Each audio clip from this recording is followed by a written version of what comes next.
Meron pa nga tayong 97.9% na hindi pa nakakapag-subscribe sa YouTube channel ko. Bago ang lahat, huwag natin kakalimutan na mag-subscribe, mag-comment, like, and share, and please click the bell para ma-receive ninyo lahat ang aking notifications. Christian Standhardinger ang pag-uusapan natin ngayong araw na ito. Si Christian Standhardinger nga ay nasa injured list ng Terra Firma Jeep. Well, ayon nga sa mga balita na si Christian Standhardinger nga daw nagpipilay-pilayan lang daw para makabalik nga daw sa kanyang kupunan na Barangay Ginebra.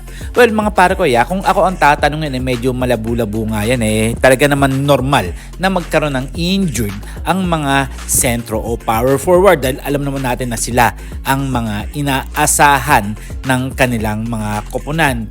Well, marami nga naglalabas sa balita na si Sistan nga daw gustong gusto na nga rin daw lumipat sa Barangay Ginebra, bumalik at hinihintay nga lang daw itong si Isaac Go na gumaling at magpapalitan na naman ang dalawang team na to.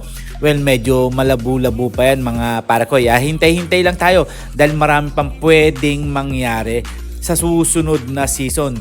Well, bagay kaya ulit na makabalik itong si Sistan sa Barangay Ginebra at naman itong si Isaac Go babalik naman sa Terra Firma Jeep na talagang gumagawa nga ito sa kanyang dating kupunan. Well, sa ngayon mga pare ko, hula-hula muna at hindi natin masasabi sa ngayon yan. Siguro for the next season at hindi natin masasabi yan kung ano nga ba talaga ang mga tunay na mga balita. Well, pag-usapan naman natin etong si RJ Abarientos. Well, mga pare ko, ibang-iba ang nilalaro ni RJ Abarientos na tila na parang veterano na nga sa Barangay Ginebra. Well, alam naman natin na maraming fancy na pasa to sa mga kanyang kasama. Hindi rin natin alam dahil alam naman natin nung naglalaro pa nga lang ito doon sa Japan B-League pati na rin sa Korea, 'di ba mga pare ko, talagang malaki ang ipinapakita nito at talagang napakataas ng kumpiyansa niya. Dahil nga, siya nga ang inaasahan sa kanilang kupunan. Well, mga parkoy, itong si RJ Abarientos tila sigurong magi-stay na nga to at kontento na nga sa Barangay Ginebra dahil sinasabihan nga siya ng kanyang uncle na si Johnny Abarientos na may 70% na siya sa paglalaro ng basketball pagdating sa mga triangle offense.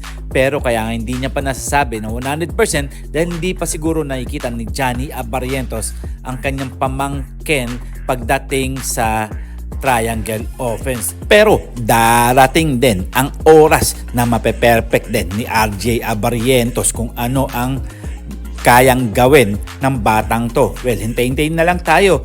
Huwag natin kakalimutan mag-subscribe, mag-comment, like, and share. And please click the bell para ma-receive ninyo lahat ang aking notifications.